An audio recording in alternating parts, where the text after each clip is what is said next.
Hey, Todd here with the National RV Training Academy on location, and I'm not going to answer your questions. You know why? Because my team actually went to AI and said, hey, AI, what are the most searched questions that are out there right now? AI has done that, which I'm going to look at now, and I'm going to go over the suggested answers. Oh my gosh. All right, here we go. Hey, welcome to another one of Todd's 2-Minute Tech Tip Tuesday, brought to you by the National RV Training Academy. Hey, before we get to the video, which I know this is the reason why you're here, go ahead and hit the subscribe button. That way you don't miss anything. Hit the subscribe button now. Thank you. Now, back to our Tech Tip Tuesday. RV water heater not working. Check these 5 things first. So how about this? Water heater doesn't work. Here's 5 things that you need to check per AI. First off, lukewarm water. Yes, it could be a bypass valve, or you could be in Texas in the summer.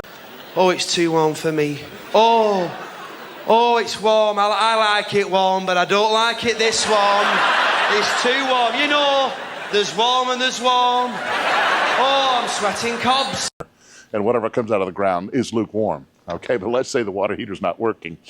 Okay, if you have lukewarm water, the first thing I would recommend is to maybe go outside to the water heater itself.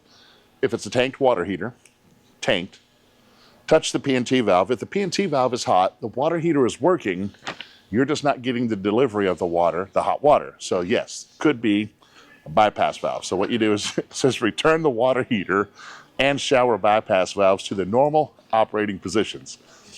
Here's the thing, if you have a Nautilus system, you can get it out of winterize, okay? But if you don't have a Nautilus system, you'll have to go to the back of the water heater and find these bypass valves. Go ahead and return it to the regular operating position, okay? Lukewarm water as well, like I said, could be that there's just simply no hot water whatsoever, no operation. If it's propane, and all water heaters, except for now Dometic now has an all-electric tanked water heater. If you don't have that, all water heaters are propane-based. So say if it doesn't work on propane, go to the source. We're going to go over and check the propane cylinder first. Make sure that you have propane. Let's go ahead and turn it off and turn it back on. Let me tell you why. So inside the pigtail fitting there's an excess flow valve, and sometimes it can be set off because maybe we have no pressure, no back pressure anywhere else. So reset it, make sure you turn off all your appliances, turn it back on. You're basically resetting the propane. If it doesn't work on electric, the first thing to do is verify that your water heater has an electric heating element. Could be the reason why it's not working on electric, and AI didn't even figure that out.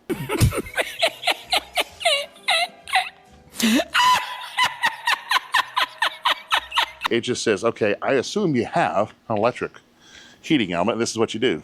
It says to no heat on electric. Check the exterior electric switch found on many Suburban models and turn it on. Okay. Some Suburban models have an on-off switch on the outside. Some do not. And of course, if you have a Dometic, guess what? It doesn't have that on-off switch outside. So first thing to check if you're inside the RV, the breaker, right? Before walking outside and doing anything else, you always want to check your breakers first. Go ahead and turn it off and turn it back on. Without a multimeter, there's not much that you can do because now you're chasing electrical signal. As far as we can go with this tech tip. Now it does say on the Dometic, it says the unit's dead on gas and electric. It could be a Suburban too. What's going on with AI here? All right. Disconnect the power and test the terminal cutoff for continuity. Replace the failed or never bypass it. Replace if failed, and what the heck? Check the thing. It's not working at all. First thing, if it's not working at all, 12 volts tells 120 volts what to do, and 12 volts tells your propane what to do. If it doesn't work at all, the first signal you're going to be looking for is the 12 volts. The 12 volts runs the circuit board to your water heater, right? It opens the solenoid or the gas valve for your propane, but it also closes the relay for the 120 volts. So if you have absolutely no operation to your water heater, the first thing you're going to check is 12 volts. So check your switch, check the fuse. I mean, if you have no lights or anything else, check the battery, but I'm assuming you got battery because the lights are on, okay? Then from there, we'll chase the signal over to the circuit board. All right, AI. Hey, if you really want to learn how to look at stuff and really learn how to fix it versus AI that kind of gives you some random stuff, head over to National RV Training Academy, NRVTA.com, fill out the form, and get started. Spend more time with me here. We'll go over this stuff. We'll have fun. Maybe you'll be a lot smarter when you leave. Maybe. There's your tech tip. All right, before you get to the bloopers, which is why you're here in the first place, the RV industry needs thousands of RV technicians and inspectors, and now is the perfect time to do that.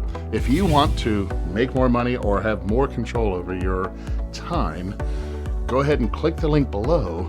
Or if you just want to learn how to fix your own RV, got something for you there. Head over to rvtechcourse.com and get started today. Now for the reason that you're at the end of the video, roll the bloopers. Return the water heater. Oh, okay, sorry. Let me do that again. Because like, return it.